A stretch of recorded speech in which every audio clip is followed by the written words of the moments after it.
Hi, everybody. Welcome back to Louise Eddington, Cosmic Owl of Cosmic Owl Astrology. And I'm here today to talk about the Capricorn new moon that is coming up on January the 18th. But before I do, please subscribe. If you like the video, give me a thumbs up. If you don't, give me a thumbs down. And leave me a comment. Um, you know, it all gives me feed for the algorithms either way. So anyway, also I'm almost ready to be sending out an email to announce the launch of my series immersion that is going to be on March the 7th and 8th. There's actually a page already on my website. It's louiseeddington.com. You can see the page, the whole page for the series immersion.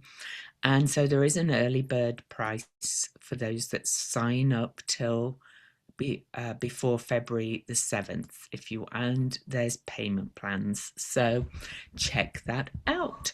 But for now, I'm very excited to be offering a really nice immersion. I've never kind of done a workshop in this way before. It's 2 full days over a weekend, and it's all recorded, of course, if you can't attend every bit live. But it's going to be very interactive, and each attendee will get a copy of their chart, in case you do not have your chart already. And also there's going to be some PDFs available with it as well. So it's quite labor intensive, but that's okay. I've found a really good VA. So you might want to come and learn about Ceres within you, CERAS. Okay. Or learn about her in depth if you want to use her in your astrology. So, as usual, I have pulled cards for this. Oh, sorry, my phone keeps ringing on the phone on my computer. Somehow I've connected it again. But anyway, I've pulled some cards, so I will show you the cards and we'll go over them in full at the end after we've looked at the new moon chart.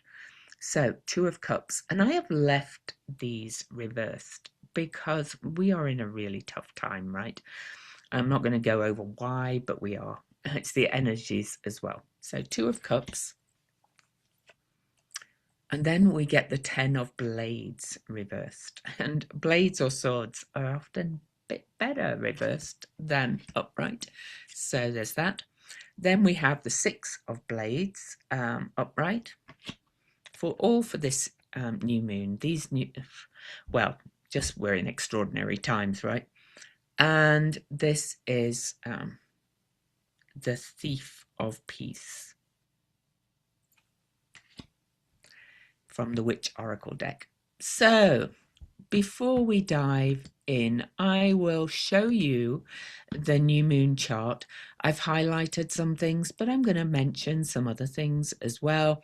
And then I'm just going to really talk about it and how we can really kind of navigate with this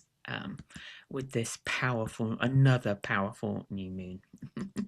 So here we are. Here is the chart. So the new moon is on January the 18th, 2026, 2:52 p.m. Eastern. So for those of you in Australia and places, it will be on the 19th, but it's on the 18th for most of the kind of Western hemisphere, right? And so this is always set for Washington, D.C. or Eastern time, just because I have to pick a time and I'm in the US.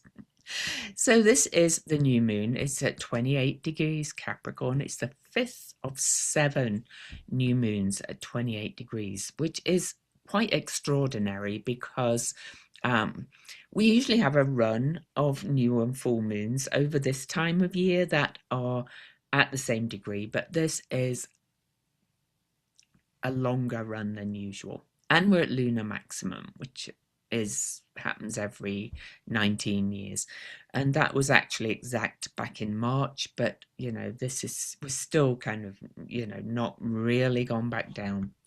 Now, one of the things I will say about this Capricorn new moon is that the moon is out of bounds again. By the time of the new moon, Mercury will be back in bounds. If you remember, on the Cancer full moon that was on January the 3rd, we had like major out of bounds. We had Venus, Mars, Mercury, and the moon all out of bounds. Well, now we get to the new moon, a new beginning, a new start, seed setting, and only the moon is out of bounds. But the moon is out of bounds, so we're still in a very kind of beyond the pale kind of time and moment in life. So all these extraordinary things happening. So I will talk about what all this means, but if you want, a couple of other things I want to point out as we go, and before I talk about all of this, is that Mercury and Mars are at the same degree. Mercury and Mars have just had a conjunction right before the new moon, but they're still at the same degree. So that is a pretty powerful conjunction that I will speak to as well. Pluto and Vesta are conjunct, but Venus is also coming up to join them, so I will talk about that too.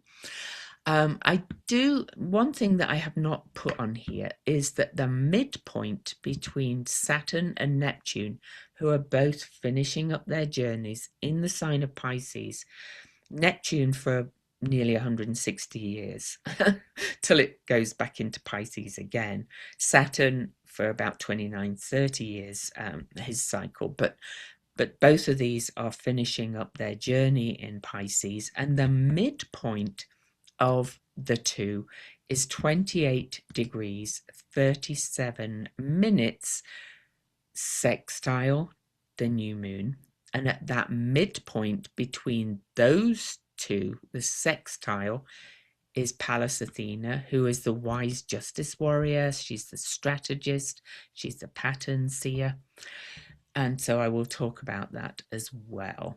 I have put Okiroe back in the chart, which is the seer, prophetess, if you like, daughter of Chiron and Chariklo. Here's Chariklo and Chiron. I'm actually interviewing Melanie Reinhardt again on my YouTube channel in February, because we are approaching a very big Chiron Chariklo sextile, which is their first opening major aspect since a conjunction, which we'll look at in that interview. And the divine child is going to be a part of that, so watch for that interview. Is there anything else I want to mention? Well, Jupiter's still retrograde. We see that over here. Jupiter is still retrograde, but not really connected to this. But there's some really powerful aspects. It's kind of a bit hard to tie them all in, to be quite honest.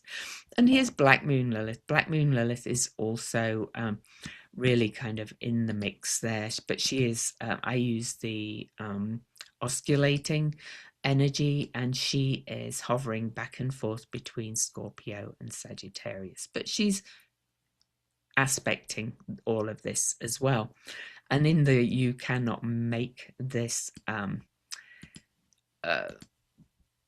this up kind of energy, I wrote a short PDF many years ago, and I've edited it many times, and it was a guide to finding your lost wild woman. Well, I've evolved, I've grown, everything has changed in the skies. I'm actually re-editing it into an ebook, which will be available free on my website for those that join my newsletter email list. So watch for that too. Is there anything else I want to say?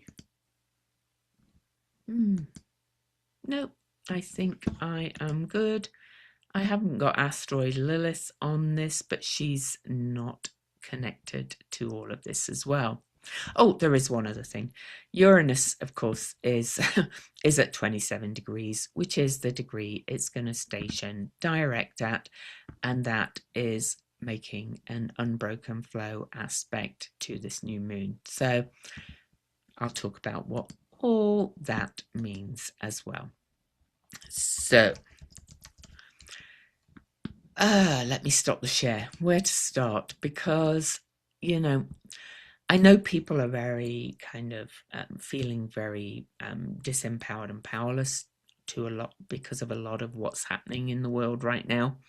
Or some people are feeling empowered because it's what they want, but that's beside the point. But Capricorn is our institutions. It's our structures. It's also it's the man-made rules that we live under. It's kind of the man-made laws, all of those kind of things. It's also our elder wisdom, and it's about. Let me give you some keywords for Capricorn and feel into that in your own chart. So, Capricorn is about achievement and building and growing, but it can be very ambitious, but it can also be about authority, being the expert, and that shows up in both its shadow kind of energy and its high road kind of energy. Capricorn can be quite callous in some ways, but it's also about business. It's also cautious, it's conservative, but it can be conservative in the cautious conservative way of wanting to conserve what we have, or being in the other way. So everything has its highs and lows, right? Capricorn can also be a little bit depressive, but it's very disciplined, very determined, very goal oriented. Capricorn can be quite humorous as well, though. It can be about laughing at what bedevils you. Capricorn has kind of this really dry wit, and I would encourage you to tap into that kind of energy of that. So, and then, it's very traditional in many ways, can be very stern, but it's very single-minded, very serious, and very sensible. But it's also about self-mastery and responsibility, and about taking that responsibility for the self on. Okay. So, all of these energies mean many things, the signs and the planets. And one of my big missions is to kind of encourage us to kind of see all the faces of these signs and energies, and embody the qualities that we desire to embody. So I've given you some keywords and things like that. So that's Capricorn for you. Before I look at a couple of other things, I do want to mention, to go back to, I showed you on the chart that the new moon is aspecting the very midpoint of Saturn and Neptune as they leave Pisces and head towards their 0-degree Aries conjunction. Okay. Well, Saturn is the guide for Capricorn. And how I feel about the journey through Pisces of Saturn this time around, because clearly it's gone, Saturn goes through Pisces about every 29 years of every sign. But this journey with Neptune, even though they have not met exactly and they have not been conjunct, I think you guys know that I really follow kind of all the cycles, all the patterns. To kind of go back to last March, where we had the Venus retrograde and the Mercury retrograde together between eclipses. So without going into all the details, we had the personal planets, Venus and Mercury, going back from Aries into Pisces and activating Saturn and Neptune, who've really been concentrated. Saturn and Neptune have been really concentrated for a long time in the last 5 degrees of the zodiac, of the whole zodiac, of the sign that is about dissolution and birth and chaos and rebirth, and birthing something new as well. So what I feel is that we are seeing the external collapse And we are seeing the internal collapse of, what we thought was true, what we've clung on to, what we thought was stable rules. We are literally really seeing the collapse of the old world order. And I know it's really scary for some.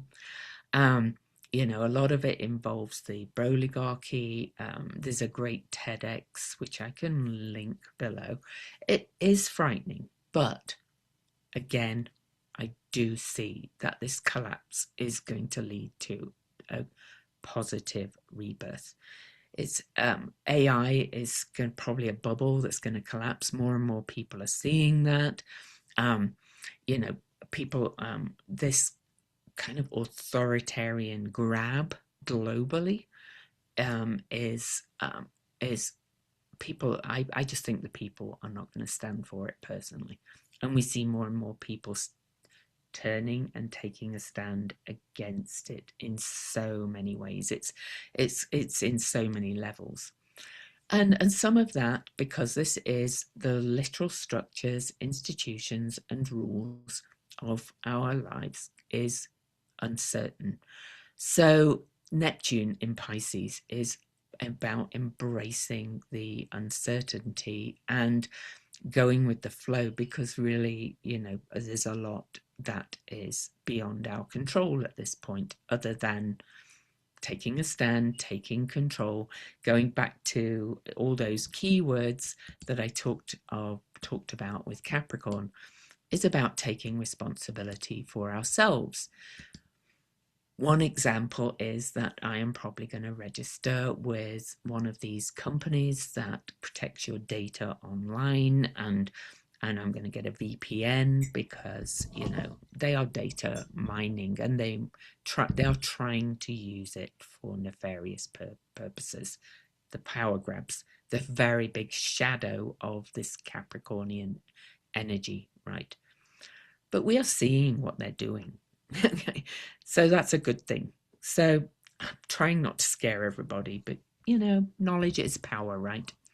So there is there's many good sites, but basically we are in a mind war.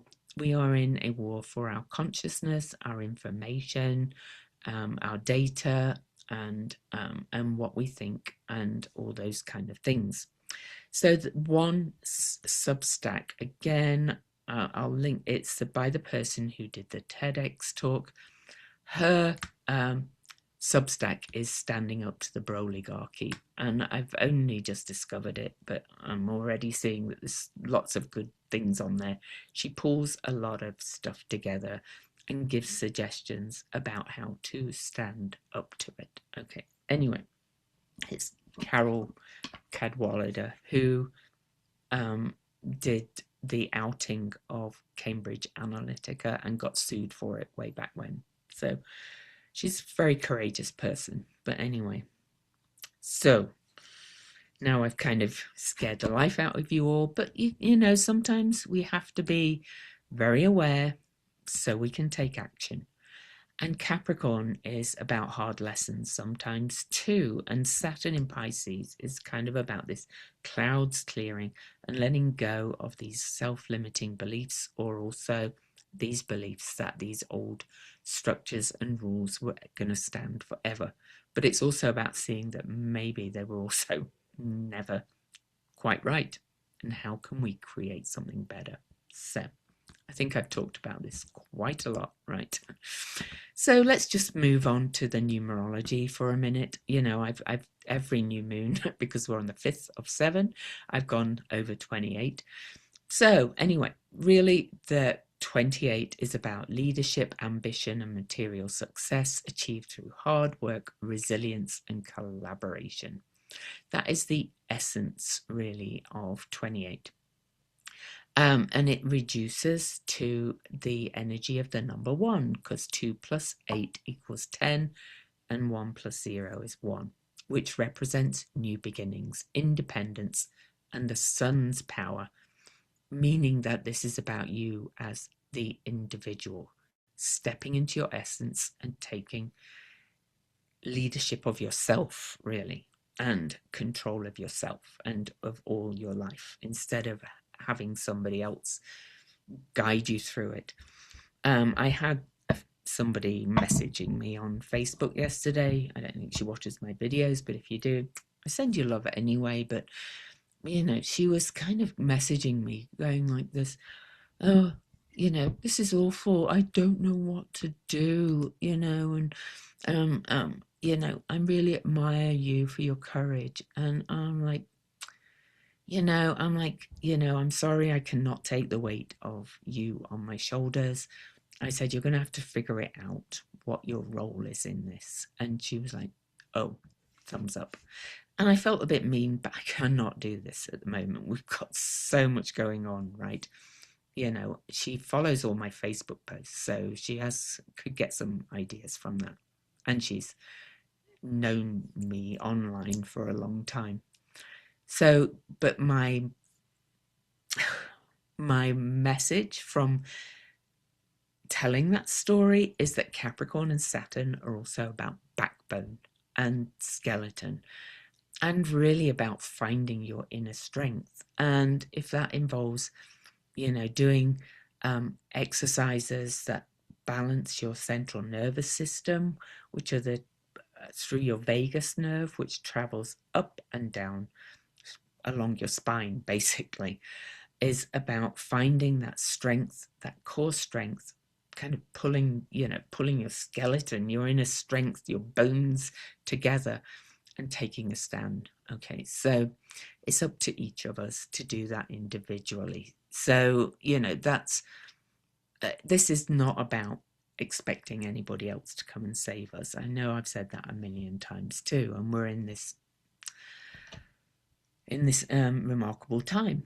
And so the shadow of Capricorn is the ones holding on to power and trying to exert it even more strongly. The shadow kind of Capricorn, the authoritarian kind of Capricorn. And then there is the individual Capricorn of kind of finding your inner backbone, if you like, and taking a stand and taking responsibility for yourself. Okay, so there's my lecture. But anyway, there's more. So a couple of other things about the number 28, of course, is it's made up of 2 and 8. So, we could look at the 2 and 8 as well. And the 2 is really said to be the number of the divine feminine. And, we are bringing that feminine energy of the Capricorn back in, that kind of crone energy, because Capricorn is an earth sign. So it's really a feminine sign, if you want to use the gender polarity of the signs. And I always see that as being the crone, of stepping into that crone wisdom, of stepping into that energy of that feminine sovereignty within, which is what I'm rewriting that PDF into an ebook about. So you want to get that at some point. But also, this is with the 8 as well, which generally by most numerology standards, apparently I found out some cultures find the 8 unlucky, but the 8 is a number of infinity and strength. If you set it on it, it's perfectly balanced. So that goes back to finding that balance, that strength within. Okay, so okay, let me go back to the aspects. I wish we weren't in such tough times, but I'm pleased to say that most of you kind of speaking, find my, or commenting, find my videos inspirational. So I hope I kind of give you the kind of push to kind of take responsibility, to kind of, get you buckle up kind of thing, and kind of do what you can do, whether it's so small, but you have to figure out which part is meant for you, or what your part is in your own life and out in the world. Yeah, okay. So that's me kind of setting my boundary. I cannot tell everybody what's for them. So anyway, Mercury and Mars. So Mercury's back in bounds, Mars is back in bounds, but they're both still in Capricorn. Mars is in Capricorn, where it's said to be exalted, and so Mars in Capricorn can be really forceful both ways again. Mars represents kind of the military energies, and we're kind of seeing that with, you know, the ice kind of energy of them now going door to door with guns drawn, and the murder of Renee Good. I'm ordering Be Good buttons, by the way, that they were wearing on the Golden Globe to give to me and all my friends. But anyway, just to help give me a bit of courage as I'm out in the world, have that button on me. Mercury is our communication, our voice. So again, with the shadow and the positive, the shadow, I think we're going to see more kind of authoritarian crackdowns, more authoritarian words, more gaslighting from the powers that be, telling outright lies, you know, about, you know, both about everything basically, and trying to cling on to their power by the fingernails yet again. But going to you personally, Mercury and Mars can be speaking truth to power in a big way and saying, no, I cannot let this stop me. We see this with people in Iran, right? All these protesters like standing up and saying, you know, this is, we're not okay with this. And, you know, some being willing to give their lives because people are being killed on the streets. I'm not saying you have to be a martyr, but part of that is Saturn in Pisces, the guide for this moon. People willing to get out there, no matter what the risk, if you like. But you have to take your own risk assessment as well, okay? So, oh gosh, you know, the events of the last few days have shaken me as much as anybody. I am human. It's clear which side I'm on. I am not on the side of a big techno autocracy.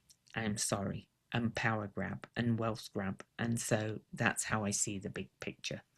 So I'm unapologetically for the people, which is Aquarius. So there we go. It's nothing about parties. It's nothing about left, right. Pfft.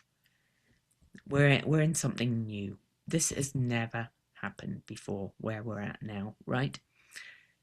Carol Cadwallader says that in the TED talk that she said, we've never seen this before, and we've never seen this astrology before. So I'm trying to give you suggestions.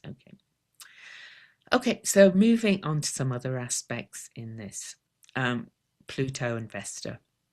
Vesta in Aquarius is our inner flame. Well, Vesta is our inner flame, and in Aquarius, I'm going to say Vesta is the inner flame of the collective.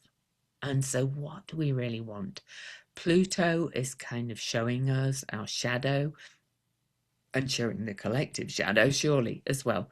But also saying, how can you dig into your inner gold and your inner flame and transform from the inside out so that you can be a part of creating what we want for the future? Okay, in a nutshell. Now, these two are meeting at 3, which in numerology is also a very feminine kind of number, or a yin number, because 3 is very curvy. The feminine numbers are usually very curvy, and 3 is about creativity, communication, self-expression. It's kind of the creative child that brings ideas to life. Okay, so you know, this is about tuning into that creative spark within, and knowing we have to be creative about how we do whatever we're going to do out in the world with dealing with what's happening out there. Okay, and Venus is nearby, of course, and Venus in Aquarius can kind of see the bigger picture, but Venus in Aquarius is about the collective relationships as well with each other. So there's that as well, and she is very close to Vesta and Pluto. She is going to meet Pluto right after this new moon. for the first time since they met at 0 Aquarius on December the 7th, 2024. And so, this is finishing a cycle, but they were with Ceres then, but it's still finishing a cycle of a very potent point of new beginning. And so this is kind of saying, what since the end of 2024 have you discovered about your relationships and who you want to be in relationship with, and your relationship to money and belongings as well, and also your values. And so dig deep into that because Venus meeting with Pluto right after this is another opportunity to really dig deep and find your inner gold based on your core values, the relationships you want to have with the world and in the world, and so on and so forth. And then I want to talk quickly about Pallas Athena in Aquarius at that midpoint between the new moon and Saturn and Neptune. She is that wise justice warrior. She is that strategist. She is that creative intelligence. So we're bringing that creativity back in again. We are really being invited to kind of step into whatever you want to call it, right brains, left brains, all those kind of things, but the kind of more yin side that has been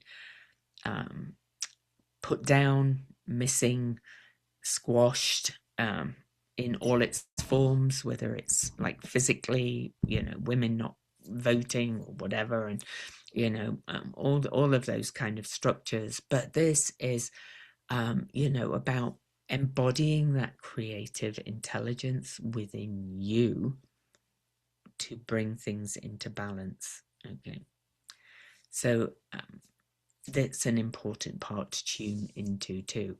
And in Aquarius, this is about really seeing the bigger picture, pulling all these pieces together and saying, okay, this is how everything's working together, and here's how I can knit it together to move forward. And incidentally, Pallas Athena is on the US moon, just passed by a degree on this new moon.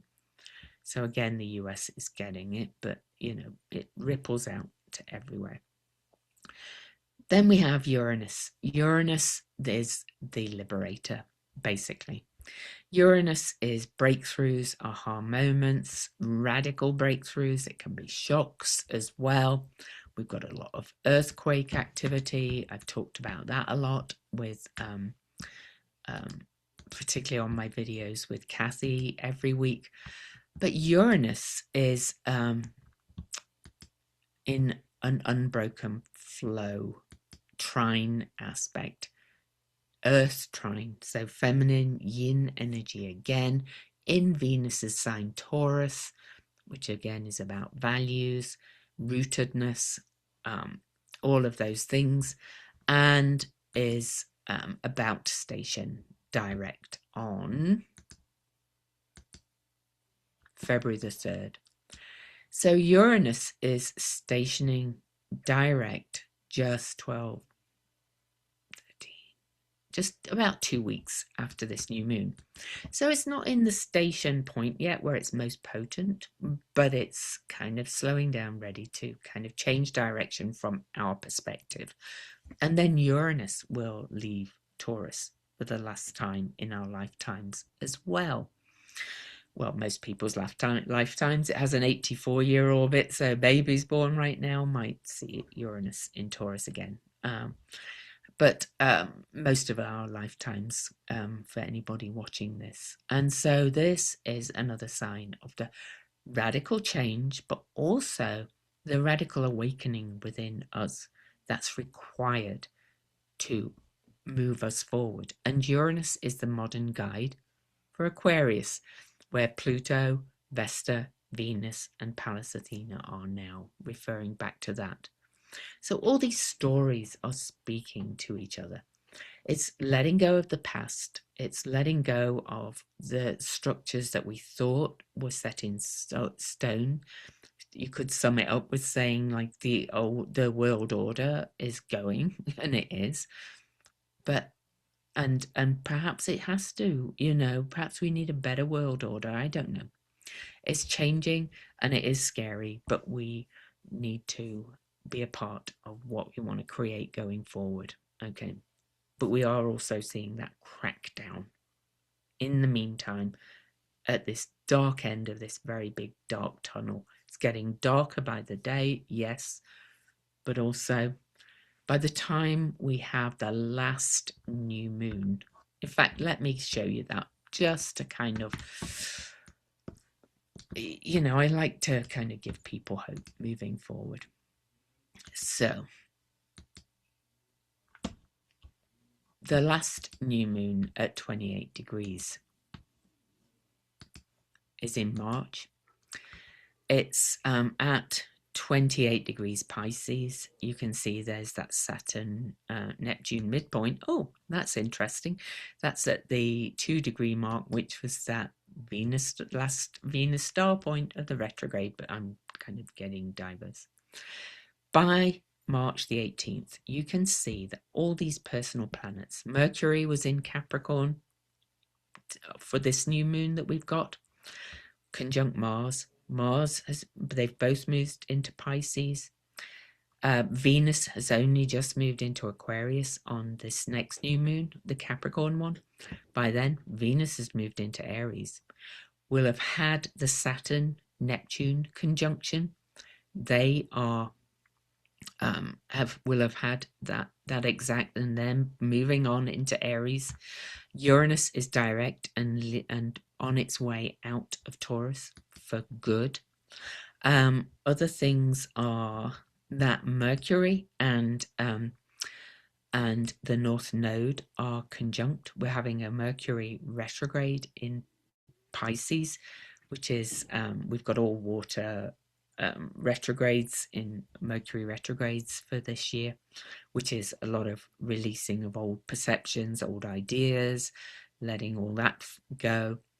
But interestingly, on that last new moon, where I think we're really emerging from this big rebirth portal, is Mercury is conjunct the North Node at 8 degrees, where Venus will be on the eclipse, the new moon eclipse in February. So that's the new moon before this.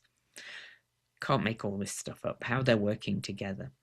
But another thing is that that last new moon at 28 degrees, before we move into immense Aries energy, the new moon is at 28 Pisces, which is the midpoint of Saturn and Neptune on this new moon. Okay. And again, it's at new beginnings. There's wands, there's things all like that all over the place. But the personal planets are no longer under the beams of the sun. None of them by this point. We'll have Mars and the sun are more than 10 degrees apart. The sun is obviously faster than Mars, so that's moving away. Mercury is no longer under the beams of the sun. Venus is no longer under the beams of the sun.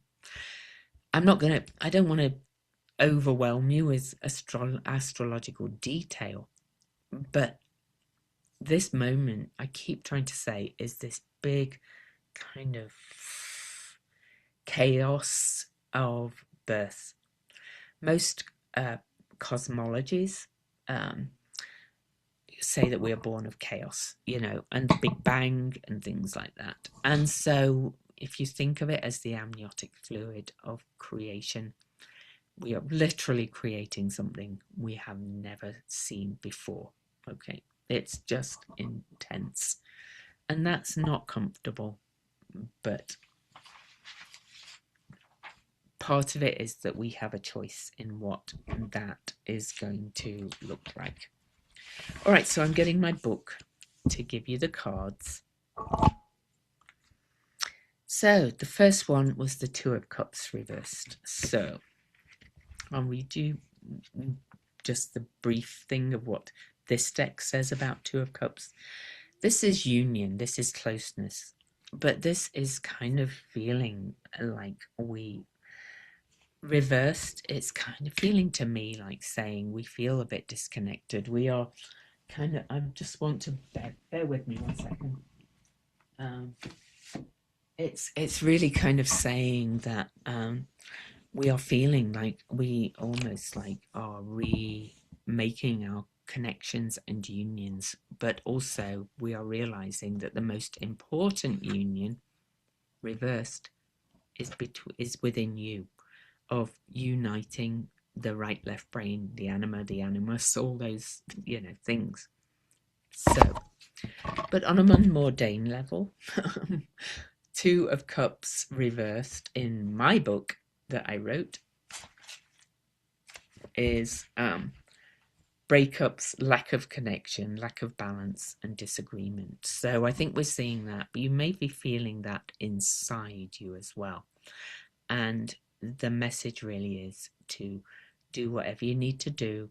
You could look up balancing your vagus nerve exercises for a start. There's many on YouTube, and they might help. My walking, my boxing, all those things help me with those things. So, but then the next card for this new moon is the 10 of Blades reversed. So I will show you again in a minute. This is swords in most decks, but in this is I am finality. Now that would be the up, but this is the end. And so this to me is, I'm just going to say, this is offering you the end of a very long journey of letting those limiting beliefs and thoughts and patterns of things you've been told, or things that are stuck in your soul spirit from culture, from upbringing, from all of those things, of saying this is the end of thinking that they were true. And so just looking at the 10 of Swords reversed in my own book, I'm sorry this is so long, but there's such a lot going on, and I really kind of want to be reassuring. But anyway, this is actually though about rising above, recovery, survival, and lessons learned. So in a way, this could be about what lessons have I been learning for all my life, and rising above from this moment. And then we got the 6 of Blades, which is the 6 of Swords, but we got that upright, which is about releasing baggage, calm waters, and healing. So there is good there, but we have to do that inner work, and we have to kind of figure it out for ourselves, which part is how to do this for each of us. Okay, so the 6 of Blades in this deck is moving on, crossing the water. What was given to us by the past is adapted to the possibilities of the future. Carl Jung. And there's another quote: even though you may want to move forward in your life, you may have one foot on the brakes. In order to be free, we must learn how to let go, release the hurt, release the fear, refuse to entertain your old pain. The energy it takes to hang on to the past is holding you back from a new life. And then last card is the Thief of Peace. Oops. So, and that is card number 33. Oh, there's those threes again, where Pluto and Vesta are. So I kind of have a feeling I know what this card's going to say in the Witch Oracle deck, but as she's such a good writer, I'm going to read her words for it. Angie Sullen's deck, the Witch Oracle deck, by Angie Sullens. So, the Thief of Peace. Moments of anxiety, stress, and overwhelm are a part of life, but we don't have to make them worse by asking, what's wrong with me? Nothing is wrong with you. We need to switch that question to what happened to me. Any unsupportive, unloving reaction you have towards yourself in this time of stress is a direct result of trauma. Your job is to bring awareness to your lovableness in any given situation so that you can encourage your sweet self and to give the support your psyche so desperately needs to navigate challenging times. Treating ourselves with doubt or worry only creates more stress. Your heavy thoughts are not your responsibility. Thoughts happen. They fly in on their own wings, of their own accord. Your responsibility is what you do with them. When you worry, focusing on what's wrong with a sense of fear, lack, or incapability, you are adding heavy boulders onto an already overtaxed psyche. Think of all the situations where you succeeded, accomplished, or surprised yourself. That same energy is available to you now, but only if you'll stop allowing those bolder thoughts to accumulate on your shoulders. A witch watches her thoughts carefully. She knows she is she knows she is living a life today that a younger version of herself would only marvel at. You'll do that again and with more and more grace once you let go of the heavy thoughts weighing down your possibilities and clouding your clarity. Final message. Don't forget to subscribe, like, all the things. Those already on my newsletter will get this ebook as well. So just in case you go, oh, I'm already subscribed to her newsletter and her email list. Once I've edited this ebook into something much more magical, I will send it out. But any new subscribers as well will get it as an instant download. It's free. It's part of what I feel like my work's been moving towards, but all of those things. Love you.